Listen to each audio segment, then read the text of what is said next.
Hello नमस्कार and welcome to the Rutuja's lifestyle blog. सगळ्यांना शुभ सकाळ. त्यासोबतच श्री स्वामी समर्थ. आज मी चालले अक्कलकोटला. प्रत्येक स्वामी भक्ताची इच्छा असते की अक्कलकोटला जावी. सो माझी इच्छा आज पूर्ण होणार आहे. त्यासोबतच आपल्या खेड राजगुरुनगरमधून आणि मंचर येथून एसटी सेवा चालू झाली. थेट खेड राजगुरुनगर किंवा मंचर ते थेट अक्कलकोटला एसटी जाते. हा एसटीचा प्रवास कसा असणार आहे किंवा स्वामी दर्शन आपलं कसं होणार आहे, तिथे राहण्याची सोय कशी होणार आहे, ही संपूर्ण माहिती तुम्हाला ह्या व्हिडिओमधून पाहायला भेटणार आहे. खूप सारे स्वामी भक्त असे की त्यांना जायचंय पण माहीत नाही कसं जायचंय, कारण इकडे फक्त दिवसातून एकदा हीच एसटी जाते. तर त्या एसटीचा टायमिंग आणि तिकडनंही येताना आपल्याला ह्याच एसटीने यावं लागतं. सो हे जे काही वेळापत्रक आहे हे कसं असतं हे मी तुम्हाला ह्या व्हिडिओमधून सांगणार आहे. त्यामुळे व्हिडिओ शेवटपर्यंत नक्की पहा. गणपती बाप्पा. श्री स्वामी तर आता 10 वाजलेत आणि आम्ही पोहोचलोय पुण्यामध्ये स्वारगेटला. स्टँडला गाडी थांबली आहे. तर 5 मिनिटासाठी गाडी इथे थांबते फ्रेश होण्यासाठी, वॉशरूमला जाण्यासाठी आणि नाश्ता वगैरे करण्यासाठी. तर चला पुढचा प्रवास कसा असणार आहे ते मी तुम्हाला दाखवते. 15 ते 20 मिनिटं गाडी जेवणासाठी थांबलेली आणि जेवण वगैरे झाल्याच्या नंतर परत एकदा प्रवास चालू झाला आहे. आता इथे प्रवास कसा होतोय ते आपण पुढे पाहत राहूया. तर सकाळी 8 वाजता बसलेलो आणि इथे पोचायला आम्हाला आता करेक्ट 6 वाजलेत. म्हणजे 10 तासांचा रस्ता आहे.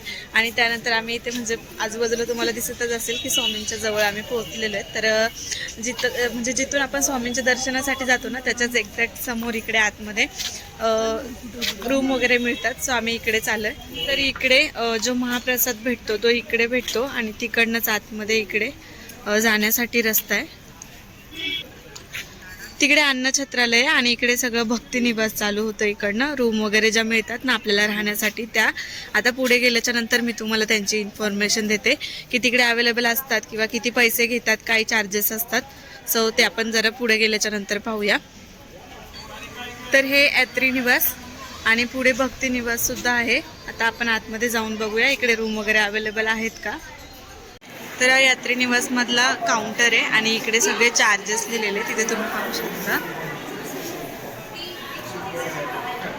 इकडे ना छान अशी स्वामींची प्रतिमा आहे. बरेच जण आल्याच्या नंतर इकडे राहतात. मी सुद्धा व्हिडिओमध्ये हे सगळं बघितलेलं. सो बघा छान दिसतंय. आम्ही इथे यात्री निवासमध्ये रूमसाठी चौकशी केली. तिथे गर्दी पण खूप आहे आणि रूम आहेत बघितल्या आम्ही. चार्जेससुद्धा म्हणजे आहेत बऱ्यापैकी. 2 बेड वगैरे असेल तर 800 रुपये असे चार्जेस आहेत.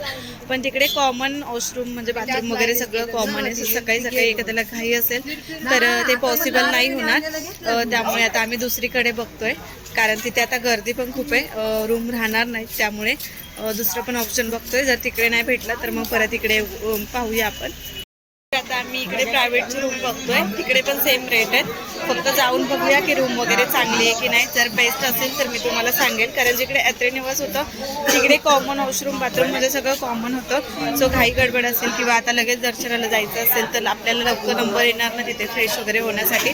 त्यामुळे आम्ही इकडे प्रायव्हेटचं बघतोय. जर त्याच रेटमध्ये असेल तर आपल्यासाठी बेस्ट आहे. बघू, तुम्हाला लगेच सांगते. तर इकडे पोहोचल्याच्या नंतर आम्ही रेडी झालोय आणि रेडी होऊन आम्ही आता जाणार आहे स्वामींच्या मठामध्ये दर्शन घेण्यासाठी. त्यासोबतच 8 वाजता आरती सुद्धा घेणार आहे. मी तुम्हाला सांगते आम्ही कुठे राहिलोय. हे कार्ड श्री स्वामी समर्थ निवास म्हणून आहे आणि मंदिरापासून फक्त 10 फूट अंतरावरती आहे. पाठीमागे तुम्ही बघत असाल इकडे जे दिसतंय हे वटवृक्ष आणि समोरच म्हणजे स्वामींचा मठ वगैरे सगळे तिकडेच आहे. एक्झॅक्ट स्वामींच्या बाजूलाच हे श्री स्वामी समर्थ निवास आहे. आणि जे भक्ती निवास आहे किंवा यात्री निवास आहे त्यापेक्षा इकडे पैसे कमी घेतले जातात आणि रूम सुद्धा छान आहे आणि सेपरेटली आपल्याला वॉशरूम टॉयलेट वगैरे सगळं सेपरेट भेटणार आहे. त्यामुळे आम्ही म्हणजे इकडेच घेतलं, कारण इकडनं जवळ सुद्धा आहे आणि रूम सुद्धा छान आहे. आम्ही 3 जण होतो इथे राहायला. छान सुविधा भेटते. तुम्ही आल्याच्या नंतर तुम्ही सुद्धा इथे येऊ शकता. हे गेटच्या बाहेरच उभे राहिलेले असतात ते दादा. सो जर तुम्हाला इकडे यायचं असेल तुम्ही एकदा नक्कीच इथे व्हिजिट करा. बाहेरच्या पेक्षा रूम इथे छान आहेत, क्लीन आहेत आणि मेन म्हणजे आपल्या बजेटमध्ये. सो चला आता मठामध्ये जाणार आहे. तिकडे गेल्याच्या नंतर भेटूया. काही सेकंदाच्या अंतरावरतीच आपल्या इकडे रूम आहे. एक मिनिट लागत असेल, त्यानंतर लगेचच आपण मंदिराच्या आतमध्ये प्रवेश करतोय. तर इकडे आतमध्ये आलोय आणि इकडे ना जास्त काही गर्दी नाहीये. स्वामींचं दर्शन घ्यायचं असेल तर समोर बघा इकडे कॅमेऱ्यामध्ये दिसत आहेत स्वामी. आतमध्ये शूटिंग अलाउड नसते, पण बाहेरून तुम्ही इथून स्वामींचं दर्शन घेऊ शकता. स्वामींचं दर्शन झाल्याच्या नंतर इकडे सगळ्यांना बसण्यासाठी जागा आहे आणि समोरच इकडे 40,000 पंचमुखी रुद्राक्षाने बनवलेली स्वामींची प्रतिमा आहे, जी की आपण सगळ्यांच्याच व्हिडिओमध्ये बघतो किंवा यूट्यूबला बऱ्याचशा फोटोज व्हिडिओजमध्ये बघितली जाते। ती ही पंचमुखी रुद्राक्षाने बनवलेली प्रतिमा आहे स्वामींची। त्यांच्या मठाबाहेरच असलेलं हे वटवृक्षाच्या नंतर इकडे सगळेच जण दर्शन वगैरे घेऊन बसले जातात।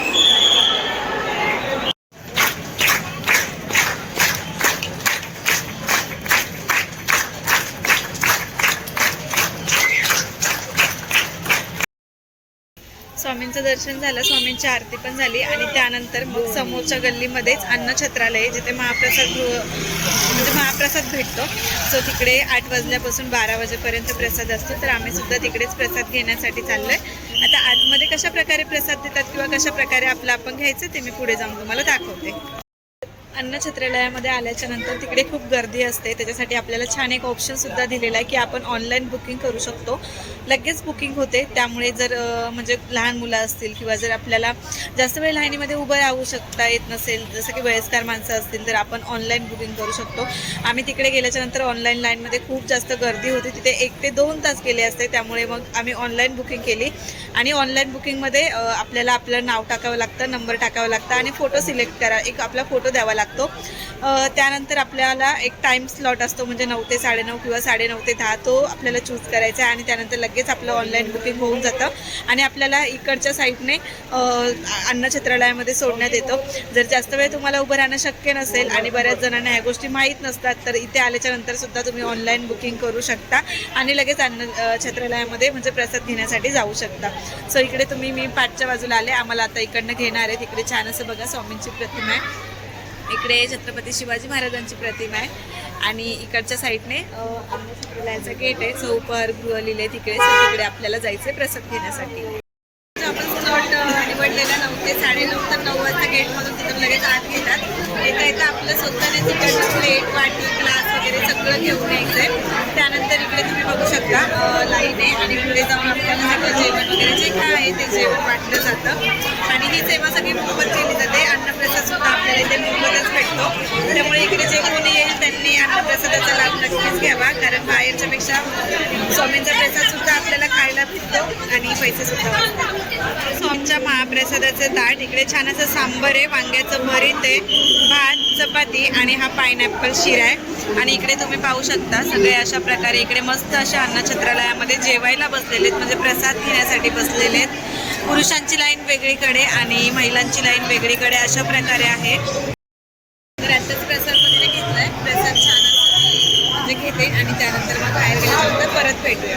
अन्नछत्रालय 8 ते 12 वाजेपर्यंत चालू असतं। आमचं छान असा प्रसाद वगैरे घेऊन झाला आहे आणि त्यानंतर जे आजूबाजूला हे छोटे छोटे दुकान आहेत जिकडे सगळं पूजेचं सामान, स्वामीच्या प्रतिमा वगैरे भेटतात, सो तिकडे आता राऊंड मारायचं चालू आहे आणि ही दुकानं सुद्धा 10 वाजेपर्यंत चालू असतात। तर चला बघूया काय भेटतं इकडे आणि त्यानंतर मग सकाळी जे काही स्वामींचं दर्शन होईल ते तुम्हाला मी दाखवेल। गुड मॉर्निंग आणि शुभ सकाळ सगळ्यांना। तर ही दुसऱ्या दिवसाची सुरुवात आहे। आम्ही आतमध्ये स्वामींचं दर्शन पण करून आलोय। 5:30 वाजता जी आरती घेतली जाते ते 7:30 वाजेपर्यंत इथे चालू राहतात, म्हणजे त्याच पादुकांचं दर्शन दिलं जातं आपल्याला। त्यामुळे जास्त घाई गडबड न करता आम्ही निवांत वेळेमध्ये दर्शनासाठी आलोय। आता 7:30 वाजलेत आणि गेट बंद केलंय। 7:30च्या आतमध्येच तिथे दर्शनासाठी घेतात आणि नंतर परत त्यांची पूजा वगैरे चालू असते।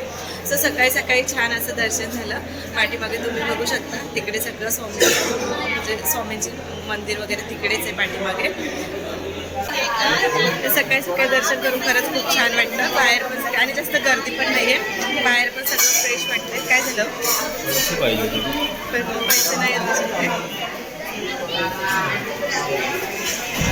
आणि इकडे सगळे हे थोडेसे आजी वगैरे बसलेले असतात, जागा त्यांना थोडंसं दान करतो। स्वामींचं सकाळचं दर्शन, तिची झोप नाही झालेली आहे ना त्याच्यामुळे स्वामींची पूजा चालते आतमध्ये।